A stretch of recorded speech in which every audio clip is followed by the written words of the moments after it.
Selalu ada jawaban, selalu ada pertolongan di rumah Tuhan. Gereja JCC Cijantung menyambut Anda.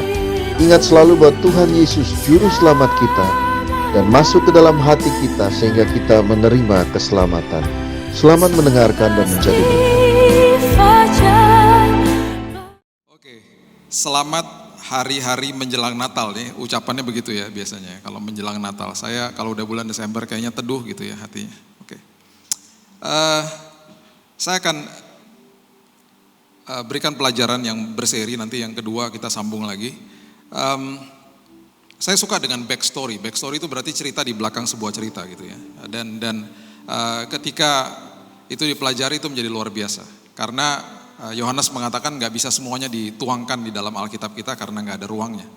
Jadi kalau kita pelajari sejarah, bahasa asli dan lain sebagainya, kita mengerti narasi-narasi yang diucapkan atau yang ditulis sama penulis-penulis yang menuliskan kitab-kitab yang kita baca. Dan secara sistematis teologi itu luar biasa karena Alkitab kita ditulis dalam jangka waktu kira-kira 1400 tahun di tempat yang berbeda-beda oleh orang yang berbeda-beda dalam waktu yang berbeda-beda, semuanya nyambung. Itu dahsyat, itu luar biasa, itu betul-betul dari Tuhan ya. Saya akan angkat kisah orang Majus, the Magis, orang yang sangat pandai, the backstory of the Magis. Apa yang terjadi dengan mereka? Dan Majus ini hanya dibahas hanya di kitab Matius, dan informasi tentang mereka ini memang sangat sedikit, gitu ya. Untuk semua ketua drama yang ada pada saat ini, take notes, karena ada beberapa koreksi yang akan terjadi mungkin. Mungkin udah tahu juga, tapi mungkin belum tahu. Oke? Matius pasal yang kedua, ayatnya yang pertama. Matius pasal yang kedua ayat yang pertama. Yesus kalau kita pelajari kenapa dia hadir dan kemudian pengorbanannya yang dia lakukan di dalam tubuh manusia, itu betul-betul luar biasa. Karena manusia yang diciptakan di awal itu jatuh dalam dosa, kemudian ketika iblis mau mencobai manusia juga dia harus mengambil wujud sebuah tubuh, diambillah ular. Jadi semuanya mengikuti otoritas yang Tuhan sudah siapkan. Bahkan sampai kepada pengorbanan untuk menebus dosa manusia, Tuhan harus menjelma sebagai manusia. Itu maksudnya. Itu kalau kita pelajari trace back sampai ke kitab Kejadian, itu dalamnya luar biasa dan hebatnya luar biasa. Tuhan begitu konsisten sama perkataan dan firman-Nya, dia tidak bisa melanggar firman-Nya sendiri. Bagaimana supaya saya bisa menebus? Saya harus menjelma sebagai manusia. Dan saya tidak bisa kirim perwakilan. Dia kasih malaikatnya, kamu aja deh, ntar kamu yang mati ya sekalian ya, gitu. Gak bisa. Dia harus sendiri yang mati bagi kita. Itu sebabnya hadirlah Natal, hadirlah Kristus di dalam kehidupan kita. Nah, ketika dia hadir itu tidak pernah bawa organisasi. Dia tidak pernah bawa sinode denominasi. Dia tidak pernah membawa tata ibadah. Jadi jangan terjebak di situ. Dia datang membawa hubungan, akulah jalan kebenaran hidup, titik, udah selesai. Jadi percuma kalau kita mengandalkan bahwa saya sudah ibadah di gereja tadi dan kita pikir kita secara organik akan bertumbuh. Come on. Dia datang membawa pengenalan, berarti kita setiap hari sekolah kehidupan di dalam hidup ini, kita mengacunya kepada satu tujuan, saya mau kenal dia dengan lebih baik lagi. Jadi apa yang harus kita lakukan dengan organisasi agama dan lain sebagainya? Hormati agama Kristen. Hormati sinode, denominasi, tata ibadah, hormati. Tetapi itu hanya sarana, jangan disembah sarananya.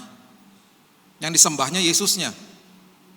Itu sebabnya kita harus mengerti di dalam agama yang terjadi adalah reformasi tata ibadah. Bagus. Agama diciptakan untuk datang kepada Tuhan supaya rapih. Ini seperti ini tata ibadah. Tetapi pengenalan sama Kristus itu mentransformasi karakter. Itu yang terjadi. Ya, jadi ini harus kita dalami lah. Jadi kalau saya cerita sedikit aja deh ya. Saya jadi ingat nih ada cerita-cerita yang selama 21 tahun pelayanan ya pasti kan ada yang blooper istilah bahasa Inggrisnya yang terjadi kesalahan-kesalahan di atas mimbar. Itu makanya terjadi reformasi tata ibadah. Setelah terjadi kesalahan meeting lagi, diperbaiki supaya lebih baik, ya kan? Satu hari di sebuah ibadah, worship leader bilang begini, Tuhan terima kasih buat hari yang baru ini. Kami mau datang dengan segenap hati kami dan kami gak mau malu-malu datang kepada Tuhan. Oleh sebab itu Tuhan, angkat kemaluan kami. Waktu dia ngomong begitu, dia langsung terdiam dan dia tahu dia salah ngomong. Saya ngerti maksudnya, kita juga tahu maksudnya apa ya. Cuman salah ngomong kan, sampai di belakangnya diteriak, jangan Tuhan aku belum nikah, katanya gitu. Itu sepanjang ibadah, dia gak bisa pimpin dengan baik. Karena apa? Salah ngomong. Terjadilah reformasi tata ibadah, habis itu meeting lagi. Lain kali kalau kamu doa begini, jangan terjebak dalam kata-kata gini. Itu kan terjadi akhirnya reformasi tata ibadah. Ada lagi seorang gembala sidang yang mendoakan saya ketika selesai ibadah firman, dia naik ke atas doa syafaat dan mau tutup ibadahnya, gembala sidangnya. Tuhan terima kasih, Tuhan sudah kirim Pak Billy ke tempat kami. Oleh sebab itu Tuhan, aku melepaskan berkat untuk istri-istri dan anaknya. Harusnya apa? Istri dan anak-anak kan? Ini salah ngomong. Untuk istri-istri dan anaknya. Oh maksud saya Tuhan, istri dan anak-anaknya Tuhan. Setelah selesai dia, Pak mohon maaf ya Pak, salah ngomong. Gak apa-apa Pak.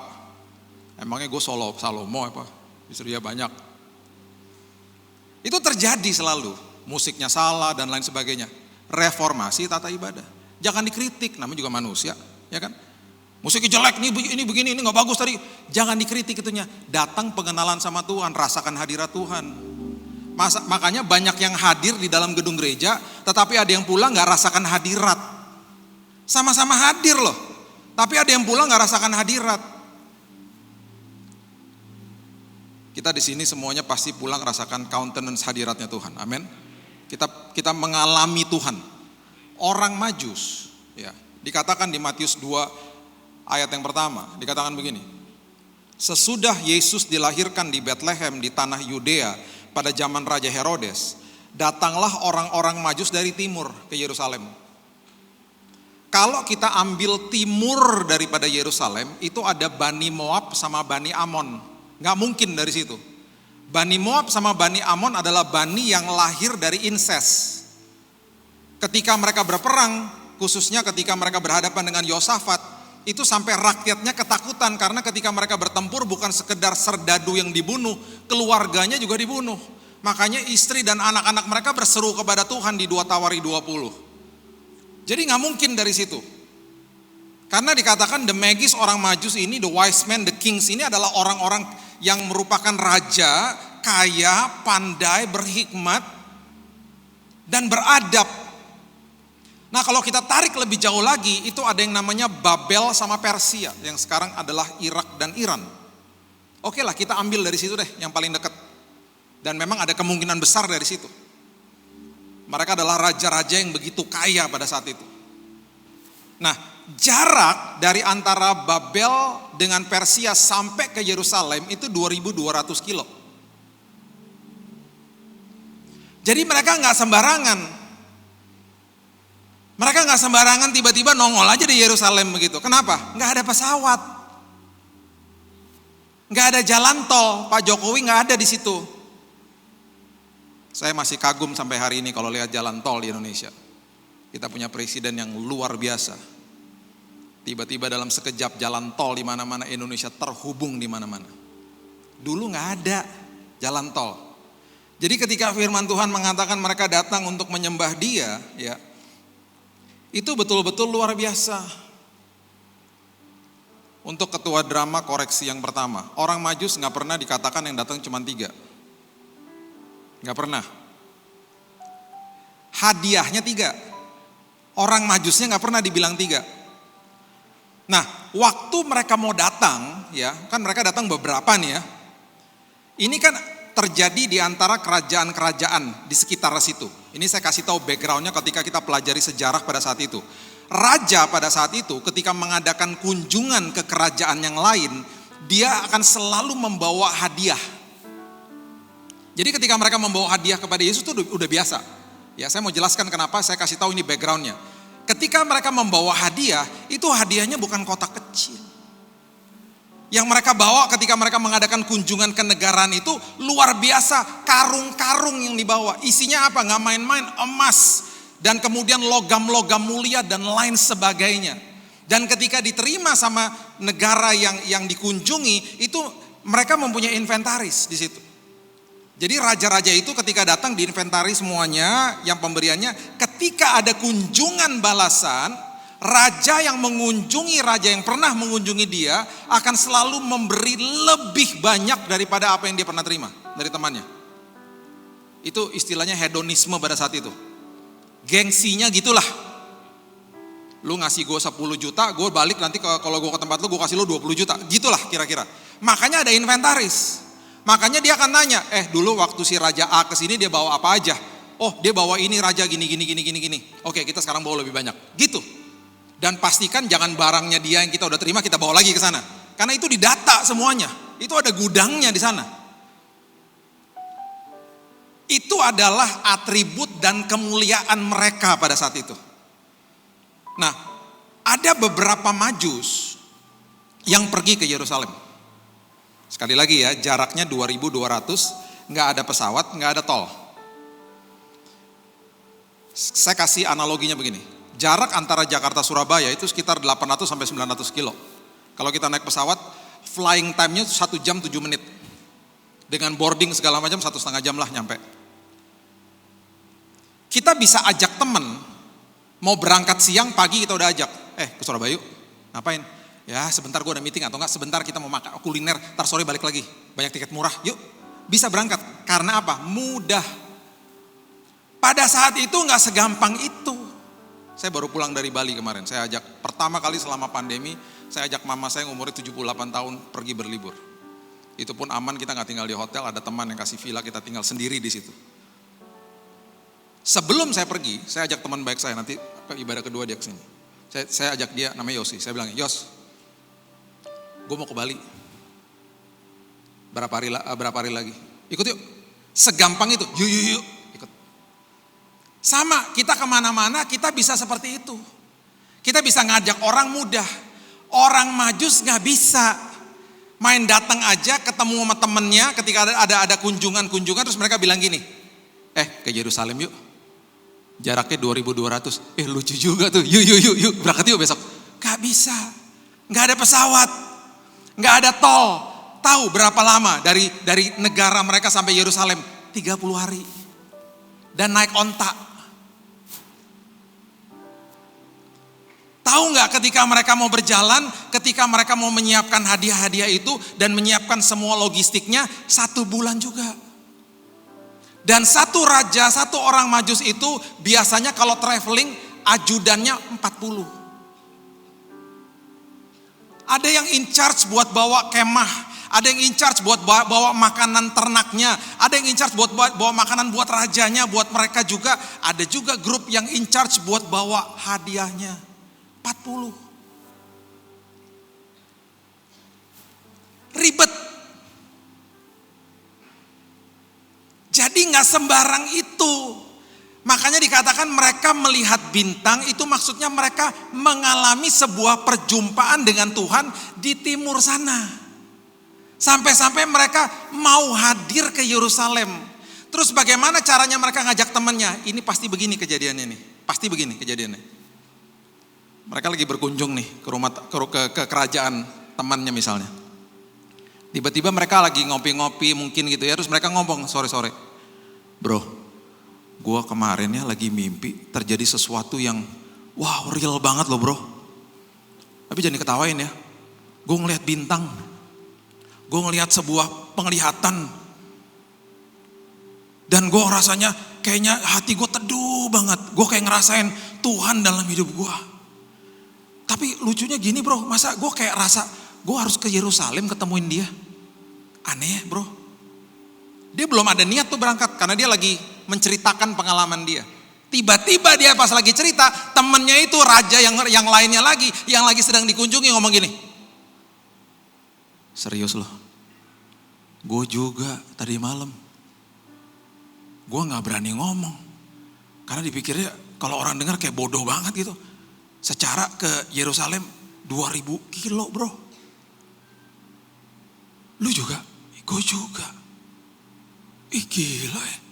Lu gimana rasanya? Gue rasa damai banget. Gue pengen banget ketemu dia. Dan yang dikunjungi masih bayi. Calon raja bangsa Yahudi. Terus mereka mungkin pergi lagi ke teman berikutnya. Terus mereka bilang gini, lu tahu gak, gue berdua dapat mimpi. Lu serius loh?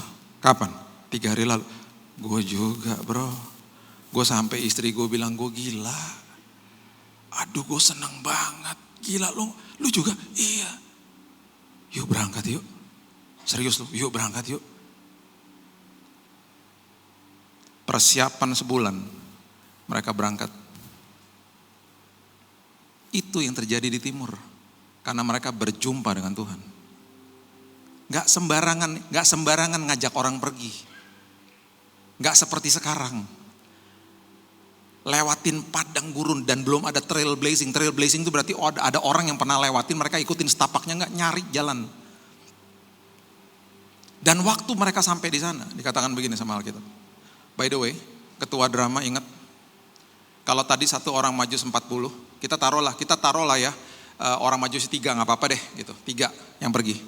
Kalau satu orang Majus ajudan 40, berarti ada berapa di atas panggung sini? 100? Nah. Saya waktu ngomong gini sama sebuah gereja, mereka, Pak nanti scene-nya orang maju pas Natal dibatalkan Pak, kenapa? Karena bajunya mahal Pak. 3 orang maju saja mahal, 120 orang yang mahal, tekor ntar gerejanya. Gak jadi. 120 kalau mau buat drama Majus di atas ini. Perhatikan ayat berikut ini. Ketika Raja Herodes, ayat 3 ya, mendengar hal itu, terkejutlah ia beserta seluruh Yerusalem.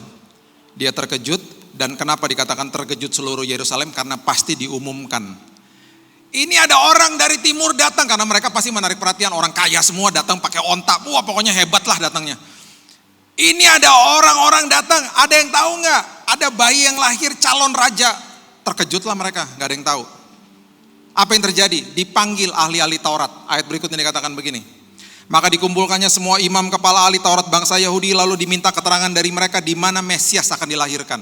Dipanggil sama Herodes. Ahli-ahli Taurat yang bacaannya apa? Perjanjian lama kita. Ada 300 nubuatan di situ. Dengan kata lain dikatakan kepada mereka, dikatakan begini, kamu sekarang cari nubuatan-nubuatan di Taurat, di perjanjian lama kita itu, ada nggak yang mengacu kepada hari-hari ini di mana ada seorang bayi lahir? Coba kamu cari di gulungan-gulungan kitab itu. Jadi waktu Herodes lagi mengatakan itu kepada ahli-ahli Taurat, ini kan 120 rombongan ini kan nunggu.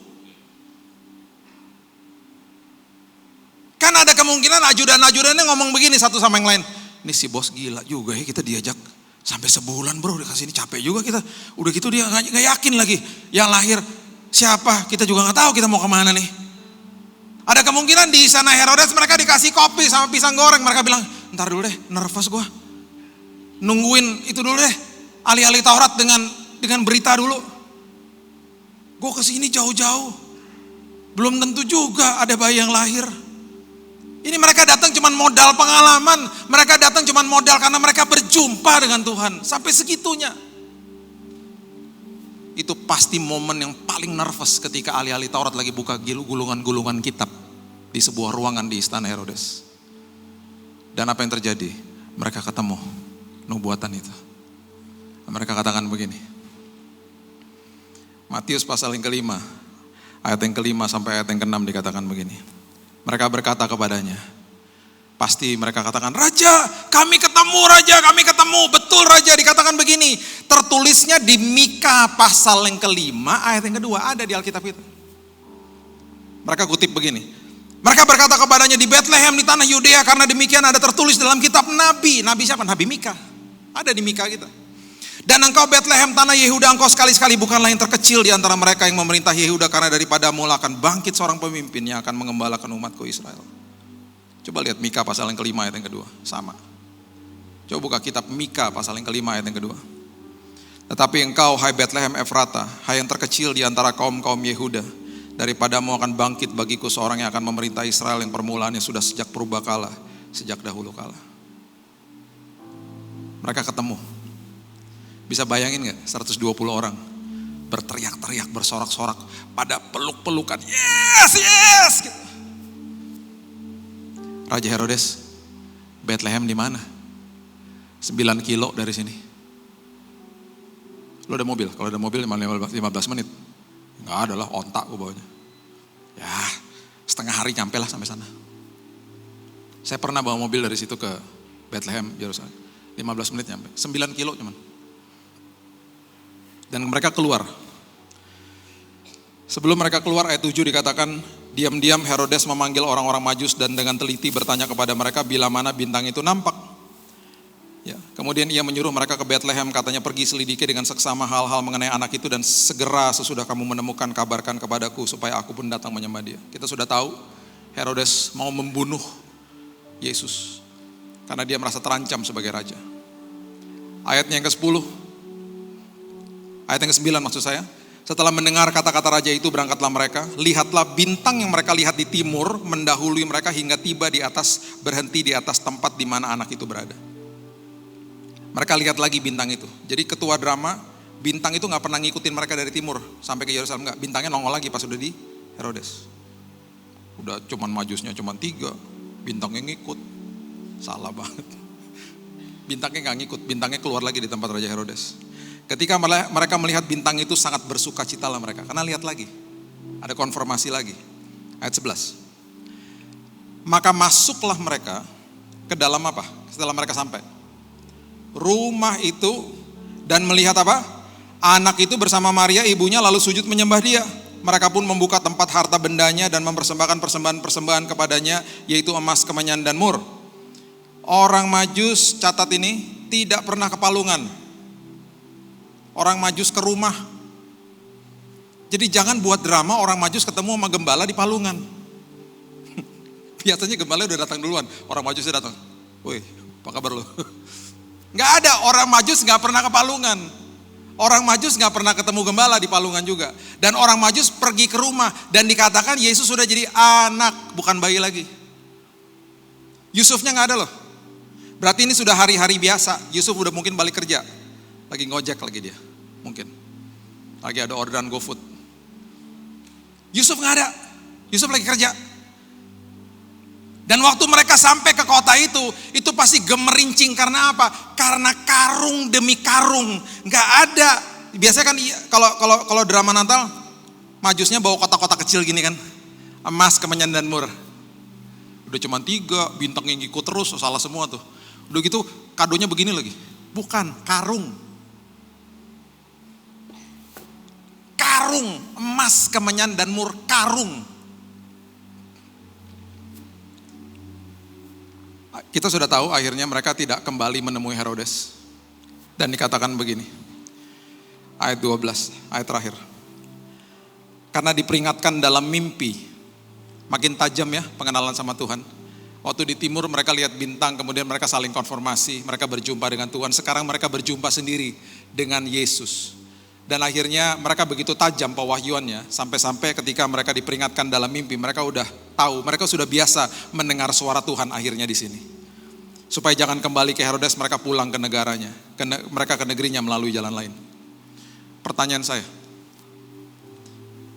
setelah Yesus dewasa, ada gak di Alkitab yang mendokumentasikan Yesus mengadakan kunjungan balasan kepada dia, kepada mereka itu? Membawa hadiah lebih banyak daripada yang pernah mereka bawa kepada Yesus. Kan raja sama raja. Yang tadi saya katakan di awal. Kalau ada kunjungan balasan pastikan dikasihnya lebih. Gak pernah. Orang Majus berjumpa dengan Tuhan. Orang Majus hidupnya diubahkan Tuhan. Mereka tidak lagi, saya percaya mereka tidak lagi mempunyai mentalitas transaksional dengan Tuhan. Mereka kasih. Sudahkah kita kenalan sama pencipta kita? Atau kita hanya kenal dengan dia hanya lewat tata ibadah aja. Gak pernah punya mesbah dalam hidup ini sendiri dengan dia. Ingat loh, dia hadir membawa hubungan. Kita udah kenal gak sama dia?